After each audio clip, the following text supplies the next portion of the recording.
नमस्ते दोस्तों।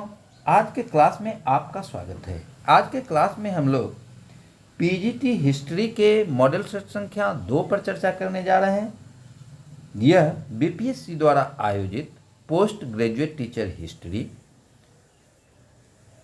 TGT social science, Jharkhand PGT history, UP PGT history, KVS PGT history, NVS PGT एवं अन्य PGT परीक्षाओं के लिए काफ़ी उपयोगी है। साथ ही यह नेट के परीक्षा के दृष्टिकोण से भी काफ़ी उपयोगी है। तो हम लगातार हिस्ट्री का मॉडल सेट जो विभिन्न परीक्षाओं के लिए, जो टीचर से संबंधित है, के लिए काफ़ी उपयोगी होगा और हम उसको डालते रहेंगे। तो आज हम लोग देख रहे हैं पीजीटी हिस्ट्री का मॉडल सेट संख्या 2। पहला क्वेश्चन है, सूची 1 को सूची 2 से सुमेलित कीजिए तथा नीचे दिए कूट से सही उत्तर का चयन कीजिए। सूची 1 में है हड़प्पा संस्कृति से संबंधित स्थल और दूसरा में है सूची 2 कहाँ पर अवस्थित है वो। ए में है आलमगीरपुर, बी में है राखीगढ़ी, सी में है लोथल और डी में है रोपर। इधर है गुजरात, हरियाणा, पंजाब और उत्तर प्रदेश। तो इसमें से चुनना है जो कौन विकल्प सही है।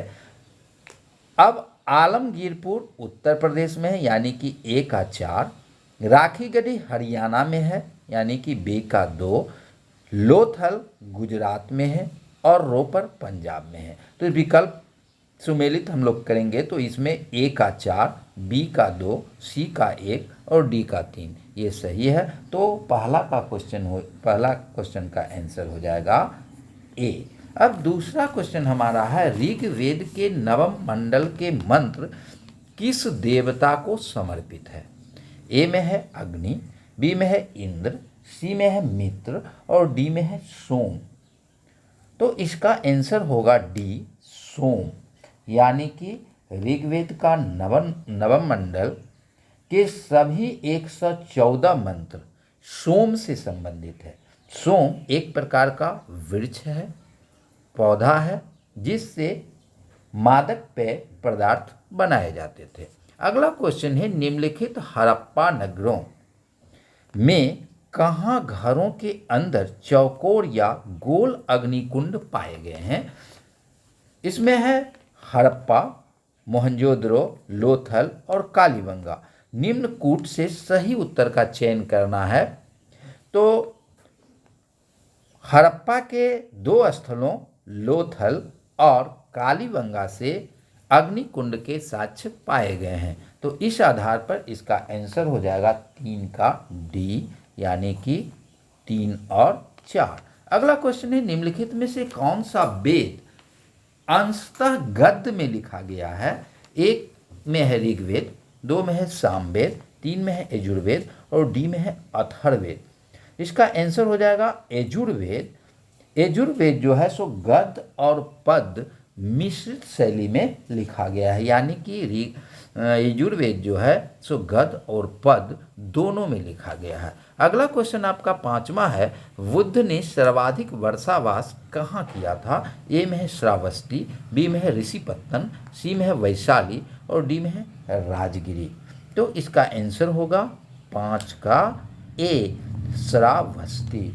यानी कि महात्मा बुद्ध वर्षा ऋतु में अपना भ्रमण कार्य स्थगित कर देते थे और कहीं एक जगह पर वास करते थे, यानी कि निवास करते थे, और उसमें वर्षा काल में सर्वाधिक वर्षावास उन्होंने श्रावस्ती में किया था। अब अगला क्वेश्चन है, बिंदुसार की राजसभा में आने वाले सीरिया का राजदूत कौन था। ए में है एथिनियस, बी में है डायोनियस, सी में है डायमेकस और डी में है मेगास्थनीज। तो सीरिया का राजदूत का नाम डायमेकस था। तो इसका आंसर हो जाएगा 6 का सी। बिंदुसार अपने वैदेशिक संबंधों के कारण काफी चर्चित था और उसके शासनकाल में विदेश से अनेक राजदूत आए थे।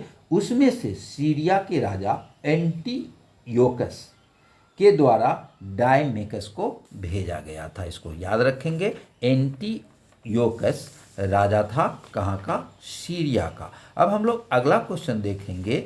निम्नलिखित में से किसने सर्वप्रथम भारत में परमाणु परिकल्पना को प्रतिपादित किया था? ए में है गौतम, बी में है बौद्धायन, सी में है भास्कर द्वितीय और डी में है कनाद। तो परमाणु परिकल्पना सर्वप्रथम प्रतिपादित किया था कनाद के द्वारा। कनाद जो थे वो वैशेषिक दर्शन उनका था। उस वैशेषिक दर्शन में उन्होंने परमाणुवाद नामक एक सिद्धांत दिया था। अब अगला क्वेश्चन हमारा है, अलवर्णी ने निम्नलिखित में से किन धार्मिक रीतियों के प्रचलन का वर्णन किया है? एक में है दैनिक यज्ञ, दो में है व्रत, तीन में है दान और चार में है तीर्थ यात्रा। इसमें से देखना है कि कौन का वर्णन उन्होंने किया था। तो अलवर्णी के बारे में, अलवर्णी जो है एक विदेशी यात्री था जिन्होंने भारत के सामाजिक, आर्थिक, राजनीतिक सभी पहलुओं पर अपनी किताब में चर्चा की है। तो इसमें से धार्मिक पहलू को अगर हम देखेंगे तो उन्होंने दैनिक यज्ञ के बारे में भी लिखा है, व्रत के बारे में भी लिखा है, दान के बारे में भी लिखा है और तीर्थ यात्रा के बारे में भी लिखा है। तो इस आधार पर 8 का उत्तर हो जाएगा ए। 1 2 3 4। अब अगला क्वेश्चन है, उद्रंग शब्द से किस प्रकार के कर का आशय है? ए में है भू राजस्व, बी में है चुंगी, सी में है दूध पर लगने वाला कर और डी में है विपत्ति के समय लगाया जाने वाला कर। तो उद्रक जो था वह भू राजस्व से संबंधित था। यह किसानों से लिया जाता था और यह अस्थाई किसानों से लिया जाता था, जबकि उसी समय ऊपरी कर भी था जो अस्थाई किसानों से लिया जाता था। अब अगला क्वेश्चन है, चोल शासन में किस प्रकार की सेना का प्रचलन नहीं था? इसको याद रखेंगे। पूछ रहा है किस सेना का प्रचलन नहीं था। ए में है अस्थि सेना, बी में है अश्व सेना, सी में है रथ सेना और डी में है नौ सेना। तो चोल शासन काल में रथ सेना का प्रचलन नहीं था, तो 10 का हो जाएगा सी। बाकी हस्ती सेना, अश्व सेना और नौ सेना का प्रचलन चोल काल में था। अगला क्वेश्चन है, अलाउद्दीन खिलजी ने दीवाने मुस्तगराज की नियुक्ति किस लिए की थी? ए में है बकाया लगान की वसूली के लिए, बी में है खिराज एकत्र करने के लिए, सी में है बाजार नियंत्रण के लिए और डी में है सजा देने के लिए। तो अलाउद्दीन खिलजी के द्वारा बकाया लगान की वसूली के लिए दीवाने मुस्तगराज की नियुक्ति की गई थी। तो इसका आंसर हो जाएगा 11 का ए, बकाया लगान की वसूली के लिए। अब है दिल्ली सल्तनत काल में लाख वक्स की पदवी किसे मिली थी? ए में है कुतुबुद्दीन ऐबक, बी में है इल्तुतमिश, सी में है मोहम्मद तुगलक और डी में है फिरोज तुगलक। तो दिल्ली सल्तनत काल में लाख वक्स कुतुबुद्दीन ऐबक को कहा जाता था। तो इसका आंसर हो जाएगा 12 का ए, कुतुबुद्दीन ऐबक। अब अगला क्वेश्चन है, निम्नलिखित में से किस विजयनगर शासक ने सेना में मुसलमानों की भर्ती आरंभ की थी? ए में है बुक्का द्वितीय, बी में है देवराय प्रथम, सी में है देवराय द्वितीय और डी में है कृष्ण देवराय। तो विजयनगर शासक के द्वारा सेना में मुसलमानों की भर्ती का प्रचलन देवराय द्वितीय के द्वारा प्रारंभ किया गया था। तो 13 का हो जाएगा सी। अगला क्वेश्चन है, निम्नलिखित विजयनगर नरेशों में किसने चित्रकला की रुचि प्रदर्शित की और जेसुइट कलाकारों की नियुक्ति की? ए है वेंकटराय द्वितीय, बी है तिरुमल, सी में है श्री रंग द्वितीय और डी में है कृष्ण देव राय। तो इसका आंसर हो जाएगा 14 का डी, कृष्ण देव राय। अब अगला क्वेश्चन हम लोग देखते हैं,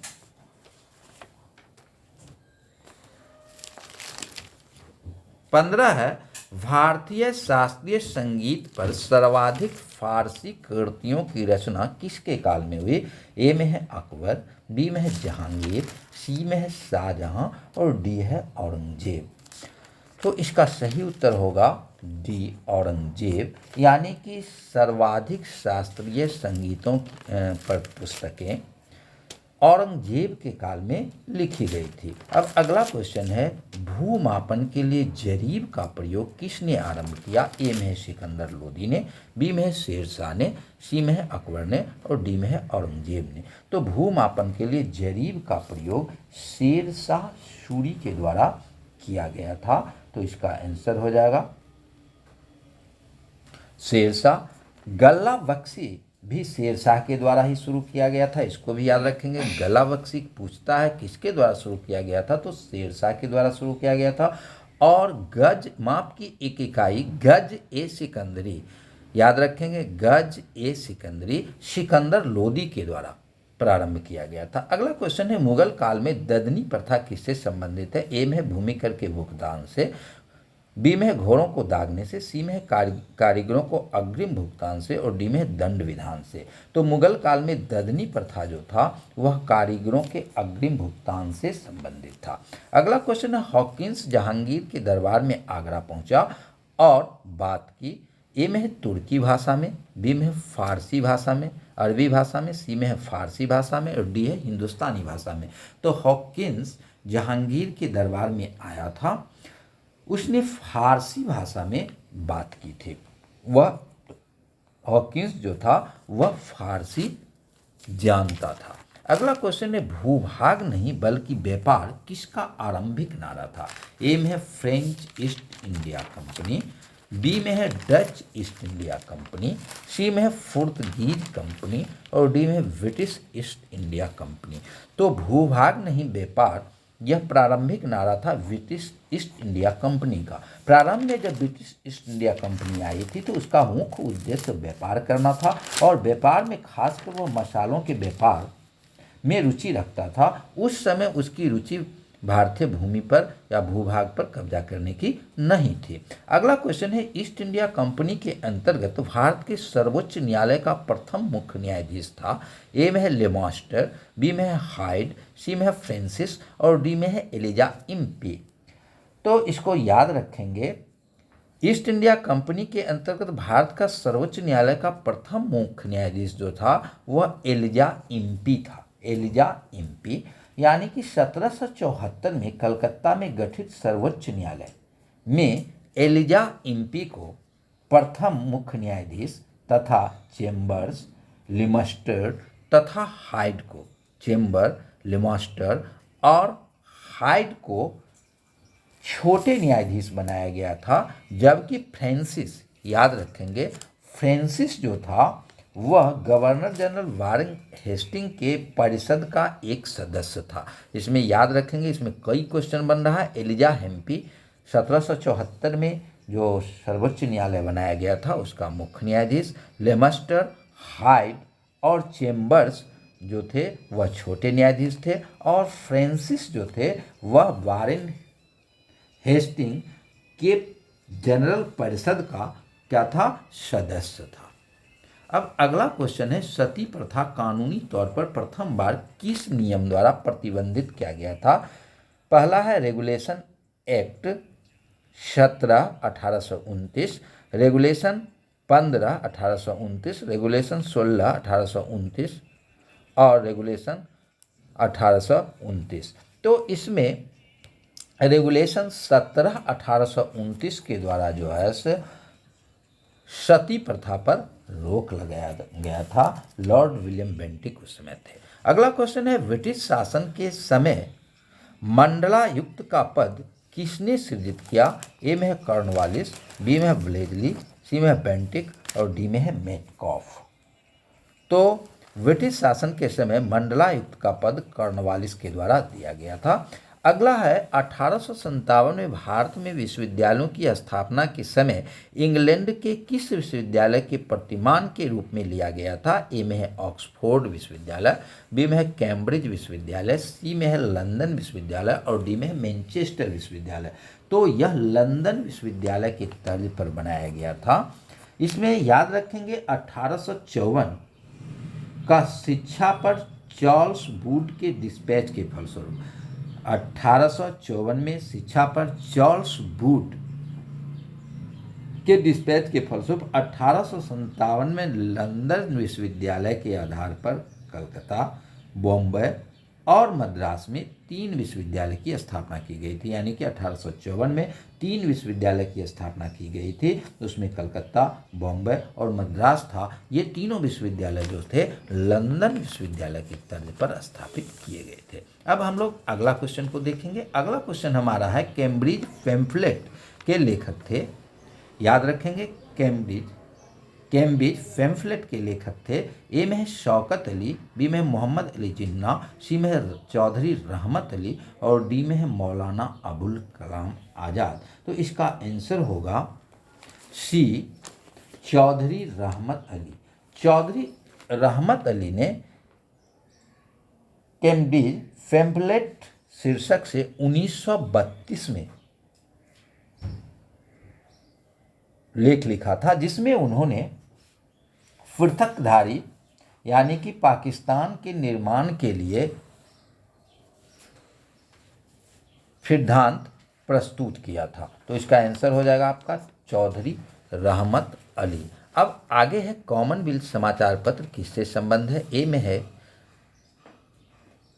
दिन शाह वाचा, बी में है एनी बेसेंट, सी में है विलियम बेडनवर्ग और डी में है हेनरी कॉटन। तो कॉमनवेल्थ समाचार पत्र जो था वह एनी बेसेंट से संबंधित था। इसमें एनी बेसेंट यानी कि बी हो जाएगा। इसके साथ ही आप यह भी याद रखिएगा कि न्यू इंडिया का संपादन भी एनी बेसेंट के द्वारा किया गया था, यानी कि कॉमनवेल्थ के साथ न्यू इंडिया का संपादन एनी बेसेंट ने किया था। अगला क्वेश्चन है संयुक्त राज्य अमेरिका में भारतीय क्रांतिकारियों द्वारा प्रकाशित किया जाने वाला पत्र गदर कितनी भाषाओं में निकाला जाता था। ए में है 1, बी में है 2, सी में है 3 और डी में है 4। तो इसका सही आंसर होगा 4। इससे संबंधित आप याद रखेंगे जो मोहन सिंह भकना व हरदयाल ने सैन फ्रांसिस्को में गदर नामक पत्र निकाला।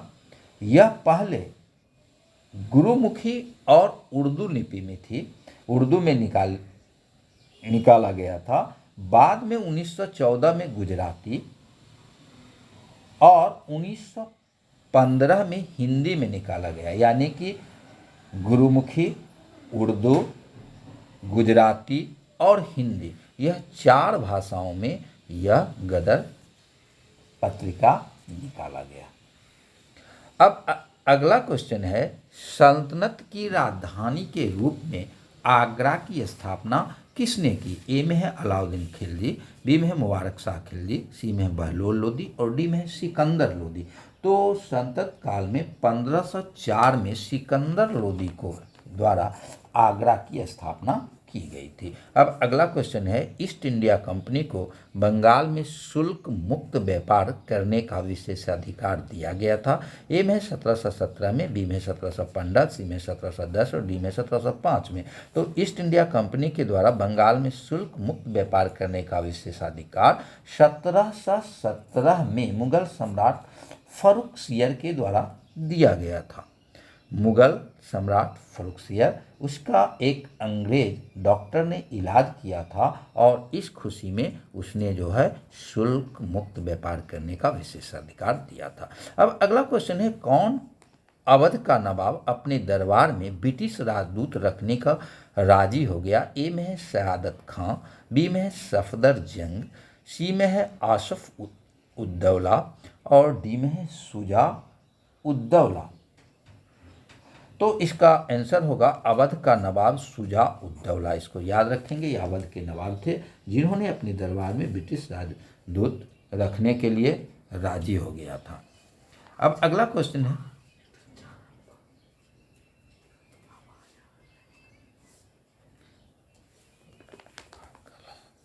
निम्नलिखित में से कौन भारतीय राज अंग्रेजों के लिए दुधारू गाय था। ए में मैसूर, बी में है हैदराबाद, सी में है मराठों का राज और डी में है अवध।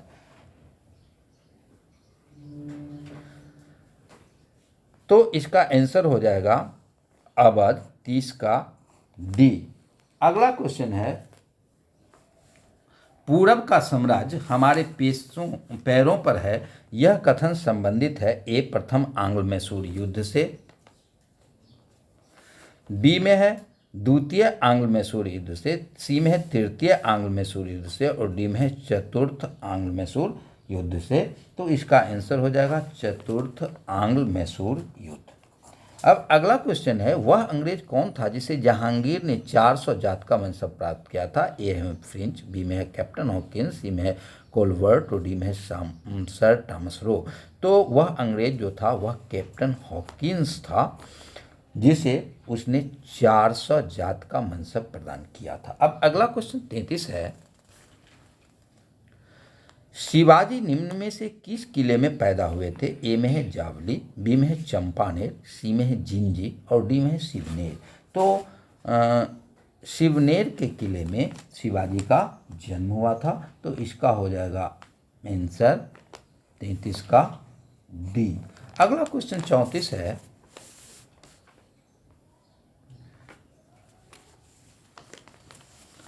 पागा क्या था? ए में है सैन्य अभियान, बी में है गुरिल्ला युद्ध तकनीक, सी में है मराठा किलों का आसपास का क्षेत्र और डी में है नियमित सेना। तो शिवाजी के शाही घोड़सवारों को पगा या बरगीर कहा जाता था, तो इसका आंसर हो जाएगा डी। अब अगला क्वेश्चन है, प्राचीन रत्नागिरी महाविहार कहाँ स्थित है? प्राचीन रत्नागिरी महाविहार कहाँ स्थित है? ए में है बंगाल, बी में है बिहार, सी में है महाराष्ट्र और डी में है उड़ीसा। तो इसका आंसर हो जाएगा महाराष्ट्र। अगला क्वेश्चन है, सैंधव व्यापारिक केंद्रों से मेसोपोटामिया के साथ व्यापार किस मध्यस्थ बंदरगाह से होता था? ए में है एलम, बी में है ओमान, सी में है मेलुआ और डी में है दिलमुन। तो इसको याद रखेंगे, सैंधव व्यापारिक केंद्रों से मेसोपोटामिया के साथ व्यापार होता था, जिसमें मध्यस्थ बंदरगाह की भूमिका दिलमुन बनाता था। यानी कि दिलमुन और मकन दो व्यापारिक मध्यस्थ बंदरगाह केंद्र थे, जहां से सैंधव व्यापारी व्यापार क्या करते थे। अगला क्वेश्चन आपका है, लंदन में द्वितीय गोलमेज सम्मेलन का आयोजन का केंद्र था? ए में है सेंट जोसेफ पैलेस, बी में है किंग्सले पैलेस, सी में बर्किंघम पैलेस और डी में है 10 डाउनिंग स्ट्रीट। तो इसका आंसर हो जाएगा ए सेंट जेम्स पैलेस।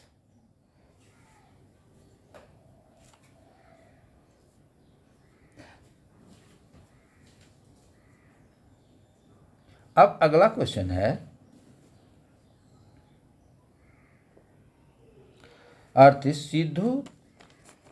सिद्धू तथा कान्हू ने किस आंदोलन का नेतृत्व किया था? ए में है संथाल, बी में छोटा नागपुर, सी में है मुंडा और डी में है कूका। तो सिद्धू और कान्हू के द्वारा 1856 में संथाल विद्रोह किया गया था।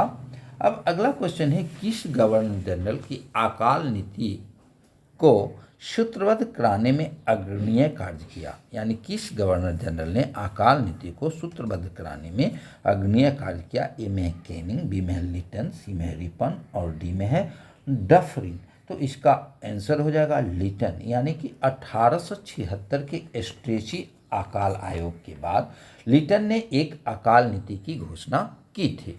अब अगला क्वेश्चन है, 1889 ईस्वी में अहमदिया आंदोलन का प्रारंभ किसने किया? तो 1889 में अहमदिया आंदोलन का प्रणेता मिर्जा गुलाम अहमद थे। तो इसका आंसर हो जाएगा सी। तो ये आज के महत्वपूर्ण मॉडल सेट थे। हम लगातार आपके लिए मॉडल सेट जारी करेंगे, जो विभिन्न परीक्षाओं के लिए, खासकर हिस्ट्री से संबंधित और पीजीटी परीक्षा के लिए तो और ही काफ़ी महत्वपूर्ण है। धन्यवाद।